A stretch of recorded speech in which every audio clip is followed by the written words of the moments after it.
రోజు కౌరవులు పాండవుల యుద్ధం మొదలయ్యే ముందు అర్జునుడు శ్రీకృష్ణునితో అంటాడంట, బావా మన రథం పైన జెండా అంటే గజం, ఆ జెండాలో ఏం సింబల్ పెడదాము అంటే ఏ గుర్తు పెడదాము అని శ్రీకృష్ణుడిని అర్జునుడు అడుగుతాడు.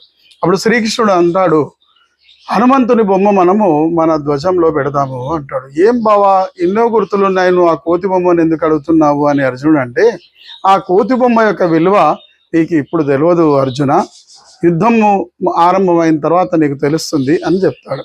ఆ తర్వాత యథావిధిగా కృష్ణ అర్జునుల రథం పైన ఆంజనేయ స్వామి చిత్రపటంతో ధ్వజాన్ని పెట్టి వాళ్ళ యుద్ధానికి కొనసాగుతారు. యుద్ధం మొదలవుతుంది. అర్జునుడు తన ధనస్సు చేతబట్టి బాణాన్ని తీసి సైనికులపైకి ఇట్లా ఎక్కువ పెట్టగానే తను బాణం వేయకుండానే వందల మంది సైనికులు పడిపోతున్నారంట. ఏంది బావా, నేను బాణం వేయకముందే సైనికులంతా ఇట్లా భయప్రాంతులై పడిపోతున్నారు అంటే, అప్పుడు శ్రీకృష్ణుడు అన్నాడంట, ఒక్కసారి పైకి చూడు అన్నాడంట. పైన చూడగానే ఆంజనేయ స్వామి ఉగ్ర రూపంతో ఆ రథం పైన కూర్చొని గాండ్రిస్తుంటే ఆ సైనికులంతా కూడా భయపడి చనిపోతున్నారంట.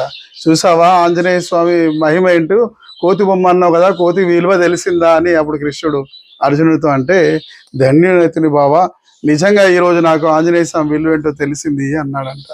అందుకే భక్తులారా, ప్రతి ఒక్కరు కూడా మీ ఇంటి పైన ఆంజనేయ స్వామి చిత్రపటంతో ఉన్న జెండని మన ఇంటి పైన పెడితే ఎటువంటి నకారాత్మక శక్తులు కానీ, దుష్ట శక్తులు కానీ, దుర్మార్గుల దిష్టి నీడలు కానీ మన ఇంటి పైన పడవు. అందుకనే ప్రతి ఒక్కరు కూడా ఇప్పుడు వచ్చే శ్రీరామనవమి తర్వాత ఆంజనేయ స్వామి హనుమాన్ జయంతి వస్తుంది.